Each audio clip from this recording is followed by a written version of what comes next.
Hi all, and welcome to Better Your Chess. My name is Waldemar, and it is time to play another rated rapid game. Well, I've just issued a challenge, and the challenge has been accepted by Leah Bourdon. Strong chess player, so let's see how things will develop. So I'm going to try and play my trusted London system. At least I know a little bit what I'm supposed to be doing in the opening there. So far, so good. Okay, I'm just dropping back the bishop. Yeah, this can all lead up to normal theoretical positions. And today I'm going to try and play a little bit faster and only explain my thoughts after I've made the move. Yeah. So now we're in a main line for sure, a definite main line. Okay, Queen e7, now that is interesting. I'm not so sure if that's an ideal move to play. So this is bringing me out of book. What am I supposed to do here? Why is he putting the queen on e7? It would seem that he wants to play e5, which he would be controlling 3 times. But then he's also just inviting an isolated queen pawn position. And I know that these positions are good for white. So I don't necessarily need to fear that. I could stop e5 with bishop b5, pinning the knight, but then he'll just play bishop d7. Not so sure what's going on there. Maybe I'll have to take sooner or later on c6 and give up the bishop pair. Don't really want to do that. I suppose the normal move is bishop d3, but then we have to calculate e5. Pawn takes e5, knight takes e5. And he would be hitting my bishop on d3, of course, yeah? But there's knight takes e5 and bishop takes e5. And then I suppose I can just castle. Yeah, bishop d3, e5, d e5, knight e5, knight e5, bishop d5, and castles. I would already be threatening something like rook e1. I think I should be fine there. Yeah. Maybe there's some other options there as well. But I'm going to go with bishop d3. Okay. So here, of course, I had to calculate a little bit before playing the move. So I could not really play bishop d3 and then explain my thoughts. Yeah, he is going for it. That is remarkable. Well, let me take, yeah? Because he was threatening the fork with e5, e4. And now he's threatening my bishop. So if I go castles once again, there is knight d3, and he's also stopping me from rook e1. So I think I'll just have to go with this one. And now let's see, queen a4 check does not really help me. Is there already some sort of a threat here that I can make use of? The other thing I'm considering is to take on e5, queen e5, and then go queen e2. But I think that he will have maybe more troubles when I go just simply castles. Yeah, it would seem that he has put himself into a spot of trouble. Not losing, but he will have to lose some time.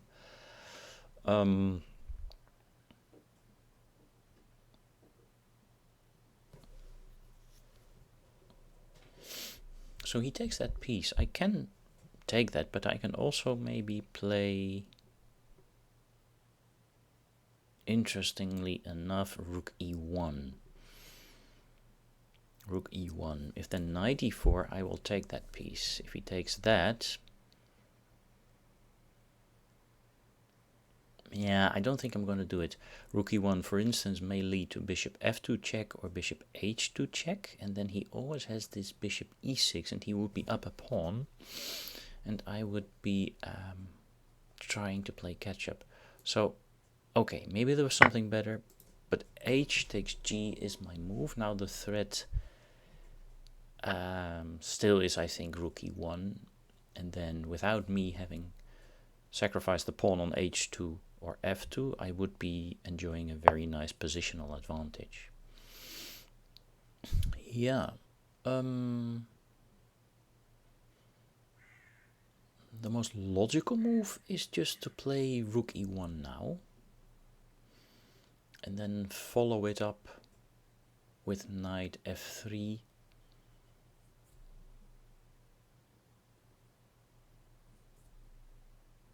Knight f3 to d4, yes.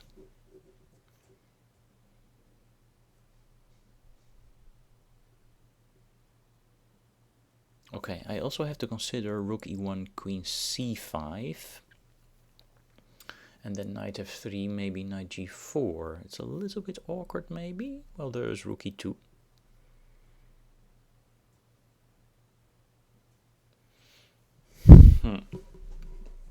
Or do I want to start, maybe, with knight f3 or queen b3? Just to keep the f2 pawn protected for the moment and be able to play knight d4 on an opportune moment. The problem with knight f3 is maybe bishop g4. But do I need to fear that? Bishop g4. I'll just go queen b3, and then if he takes on f3, it's g takes f3. I think I would be enjoying an advantage there as well.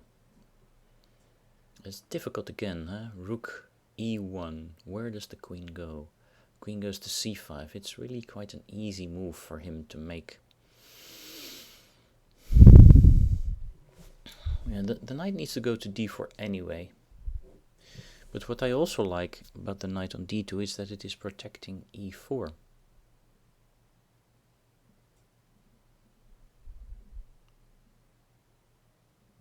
So that his knight cannot jump into e4. Normally the attacking move rook e1 is strongest, I want to say. There's also queen e2. No, then he takes and I have to recapture with the bishop on e2. That's a little bit passive. I'm thinking too long. But I cannot really figure out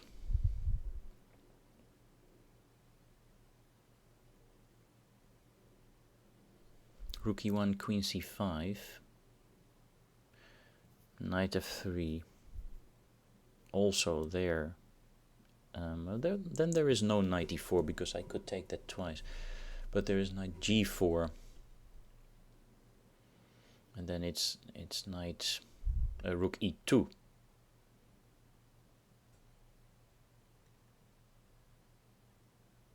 Or rook e1, queen c5, knight f3, knight g4, knight d4 is blocking the queen's view to f2, so that would seem to be the correct move after all.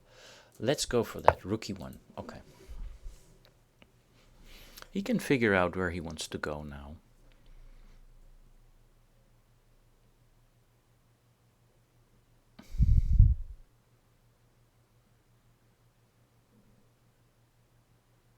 Yeah, okay. And then in these positions, normally the queen belongs on b3, putting pressure on b7 and on d5. Wow, that move already took me some 4 minutes. That's also too long, huh? But I had to figure out how to deal with the attack on f2. Because I am leaving f2 alone now. I'm abandoning f2. It's always with these rook moves from the f file to the e file. You abandon these Achilles heel weaknesses, and you always need to figure out what's going on. But you know, for a rapid game, it's a little bit long. So let's try and anticipate what he plays. Yeah, the plan was to go knight f3 if he goes queen c5, which makes a lot of sense. I mean, he has to move the queen. There's no counterattack on my queen. He cannot interpose.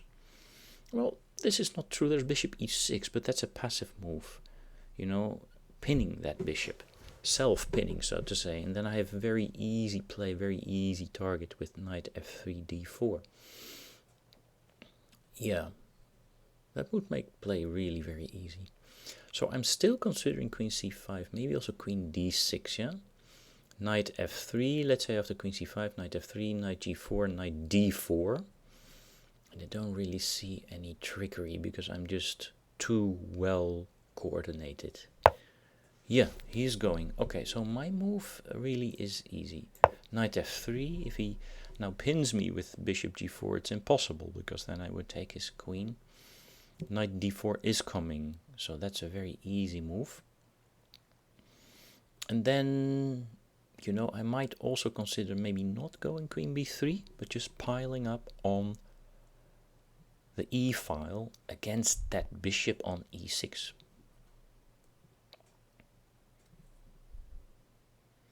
Is knight g5 a threat?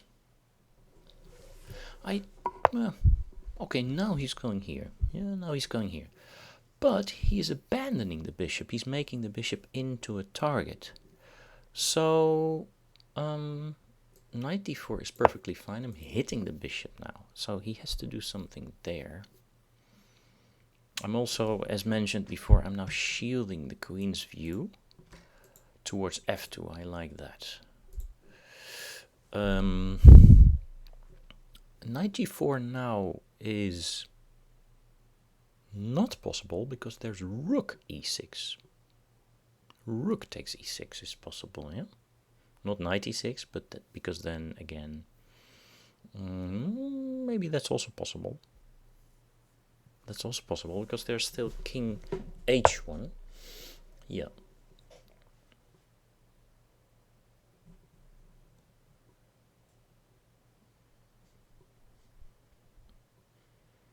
So where should my queen go, huh? As mentioned, normally it should go to b3. But maybe there is just another square for the queen here. So he's overprotecting. But just let me hit this tempo with queen b3 and double check if it's not a mistake or something like that. And then I can just go for maybe rook e5.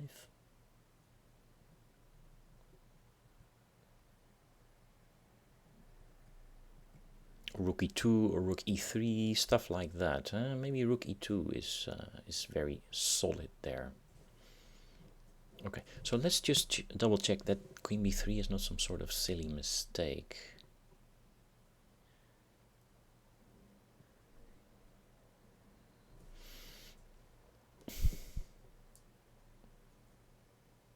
Queen a4 is also attractive.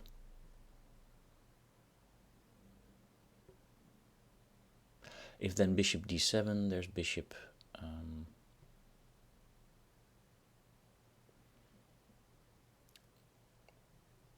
bishop d7, there's queen b3, but I'm thinking too long. So I'm just gonna go with my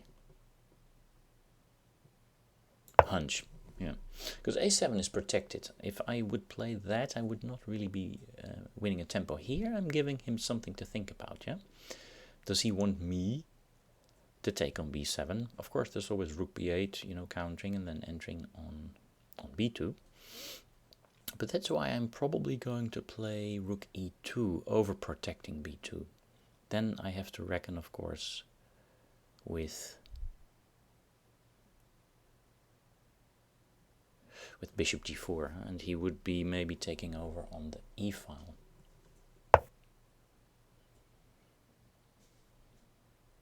So what's my next move now?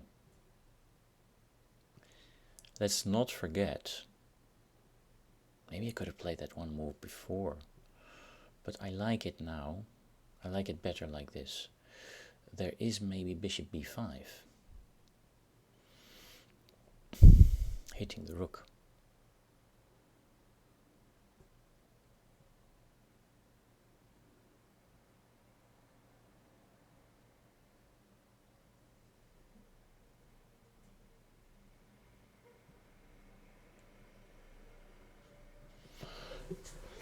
Yeah, the problem with moving, well, no.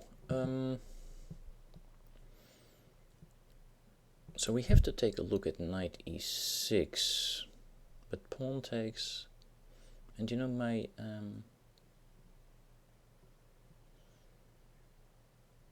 my f2 becomes vulnerable again. I don't like that. Knight e6 yet. It will be giving up too much attention too early. Bishop b5 is there. If he moves the rook, then there is just a pawn for me available on e6. If he plays the knight, then maybe queen a4 is strong. If he plays the bishop, I will take that. Then he takes with the knight, and I may have a double hit on a4, hitting the knight. Where does the knight go? There's an in-between check on e1, but that's all fine. So let's say the knight just returns to sender. But I might take on e8 and then on a7. I can also just take on a7 there immediately. It seems like that is the way to pursue the advantage. So bishop b5. Attacking something, yeah? So after b7, b6, his queen is no longer protecting a7. So that's nice, I suppose.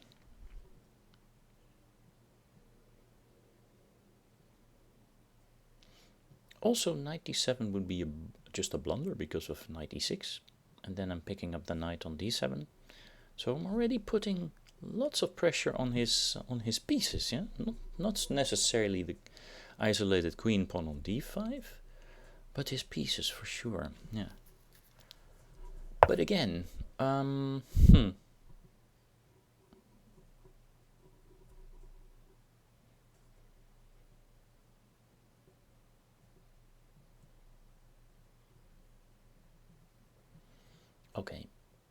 okay.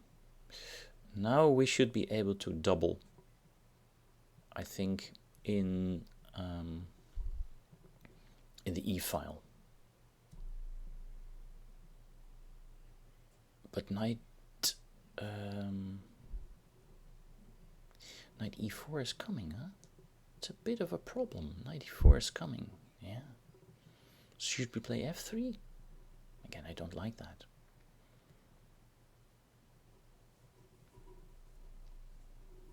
Maybe we should be playing rook e3.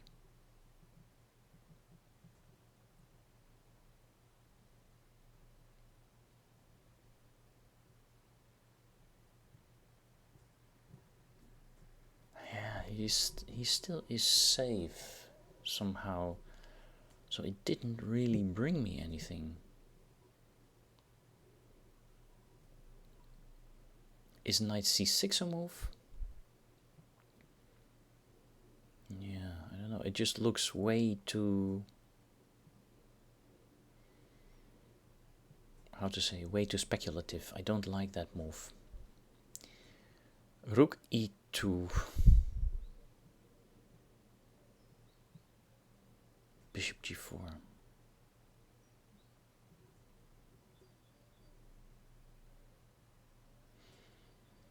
How can I get to him? I just don't see it. Rook e2, bishop g4.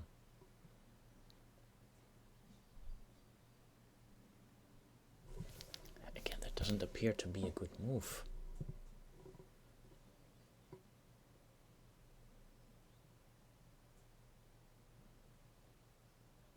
a4, a5.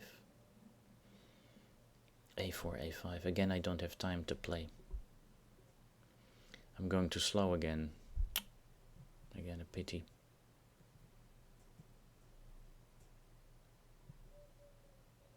Ah, come on, there must be a way to pile up the pressure on the e-file. Okay. I'm losing control here a little bit. Maybe just this rook e3, enticing him to go knight g4 and then rook e2.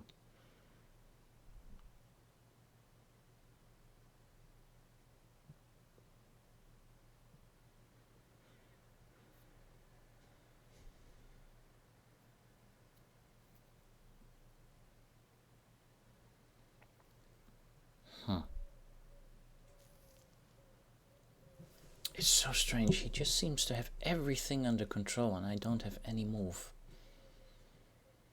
I just don't have a move here.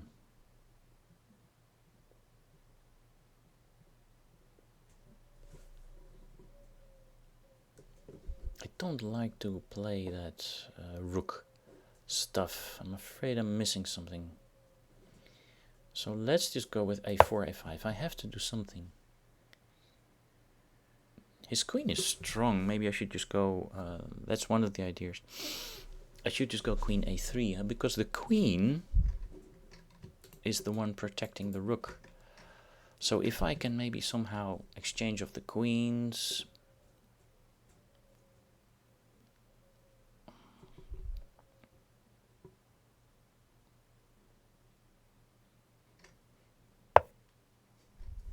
Okay.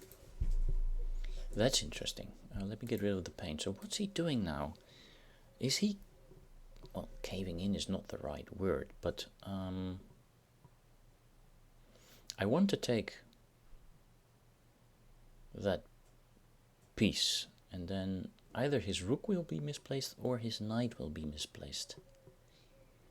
And then... So checks, captures and attacks. What else? There's also rook. Yeah, rook e7, but then the queen goes back. So how is he going to recapture that?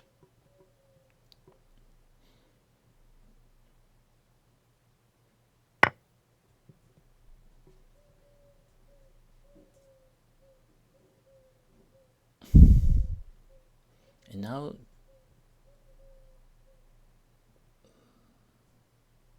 there is knight b5, but queen b5 looks attractive as well. Queen b5.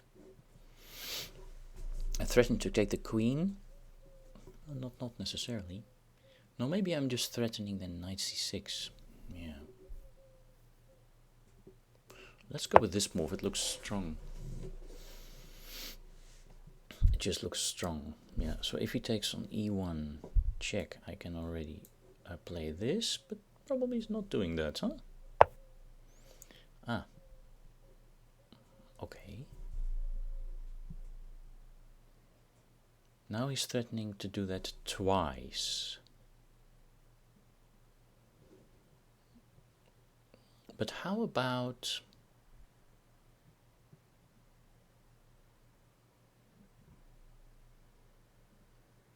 Queen d7, rook e1 check, rook e1, rook e1. No, that doesn't really function, huh?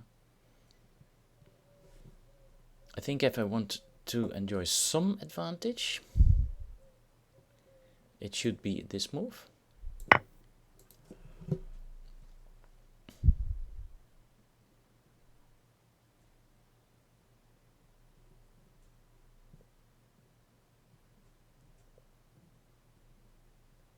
And now where are the tactics? Where are the tactics?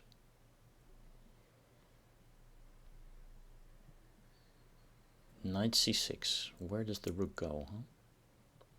Yeah, I think that's a strong move.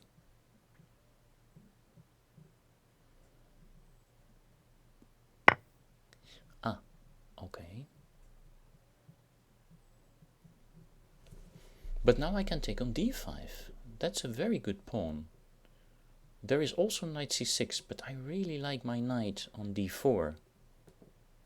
Knight c6.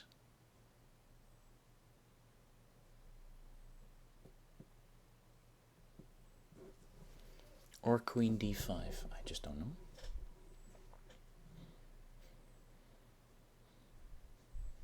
Knight c6. Maybe queen e2.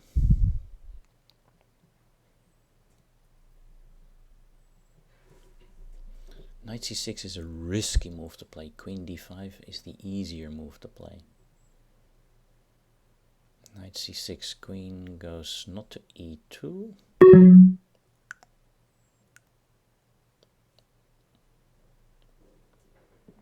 Well, I'm gonna have to take a risk here.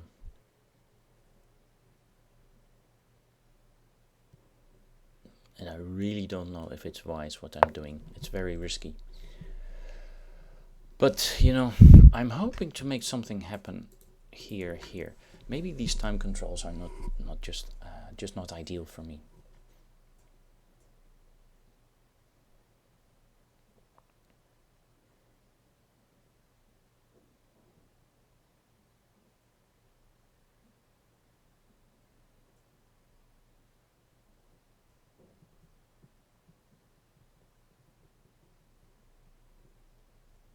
Queen e2 is a move, yes?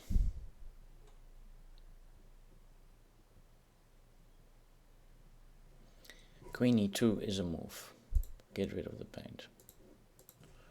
If I take that, I invite his rook to the second rank, so we don't like that. So we'll play something else. We'll play knight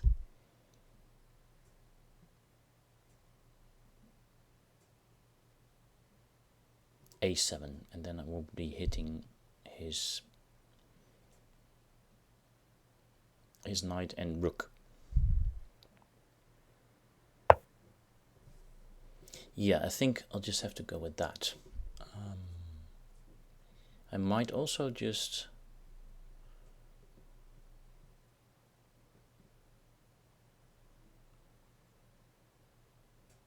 Yeah, I don't have time. I don't have time. I can also just repeat the position here.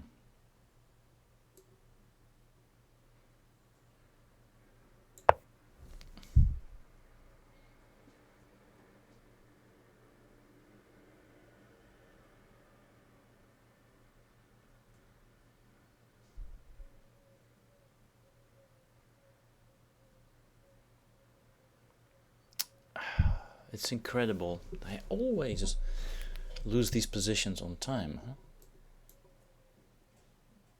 Very often I'm the stronger player, but I just can't manage. I just can't manage time-wise. Okay, but now I have a definite winning chance. So I've lured him into a false sense of playing for the win. Because how is he going to protect a7 now? Now my structure is ideal again, because, you know, the knight, as mentioned before, is very strong. Should we stop that knight from coming forward?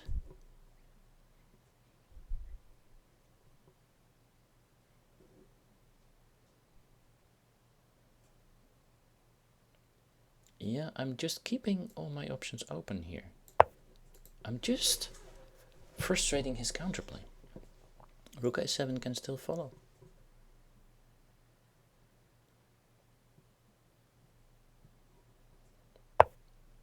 Yeah, so let me play this move then. Okay, that's a very good pawn, thank you very much. Threat now. So this is... yeah, thank you very much. Okay, I think he just missed that. How does this always happen to me? I outplay them. I just don't have sufficient time on the clock to make it work technically. And then they collapse anyway. My dear opponents. Well, I think I've played it quite well. Apart, of course, from, again, my time problem. And this decision to go knight c6, d4 back, not ideal. I made one blunder, one mistake, one inaccuracy, so I'm very curious to see. Let's take a look at the graph for the moment. Well, the graph is all white, but where did I make the blunder? Maybe I should just have taken the pawn on a7, you know, where I decided to repeat moves. Maybe he considers that the blunder. So let's ask. And let's go back to the beginning of the game. Well, all of this is well-known theory. C takes d4 I don't like too much. I think with the bishop on c8 you're supposed to maintain the tension. Because when he takes and I recapture, we get this more static Carlsbad reversed structure, which is also very well known from the Caro-Kann exchange variation. And for the moment, at least, black is left with his quote-unquote technically bad bishop. Huh? I mean, his center pawns are on the light squares and they are obstructing this bishop. Also, these two bishops will likely be exchanged. So I will lose my quote-unquote bad bishop for his good bishop. Okay. And then this plan with e7, queen e7, is quite weird. Something else I wanted to say about this exchange. Yeah. it opens up the semi-open e-file for white. And that means, thanks to the exchange, so in this case, thank you very much, black player, it means that once white has castled, there will be such opportunities as playing the rook to e1, influencing that semi-open c-file, but also importantly, defending the e4 square even more against knight jumps, and also sometimes being able for the rook to go to e3 and play a rook up and over, the so-called rover. So I think this exchange, especially with the light squared bishop still on c8, favors white. And you might say, yes, but black also has this advantage of the semi-open c-file, right? Yeah, but practice shows us that this is not such a dangerous advantage to have during the middle game. It's only more towards the end game that black will be able to use that c-file to play a minority attack. But in the meantime, he has to survive the middle game with pressure down the semi-open e-file and maybe these rovers coming his way on the king side, because most likely black is going to put his king on the king side. Okay, having said that, let's follow along. Queen e7. Yeah, there is no game found anymore. We can also ask maybe the Lichess database if that move has been played. Yes, but it scores quite heavily for white, and bishop d3 is the correct move also according to the computer. So I also don't like this plan of putting the queen in harm's way on the e-file and going for the isolated queen pawn position, even though it did appear that black's position was still a very hard nut to crack. So we'll see if there were more aggressive options for me along the way.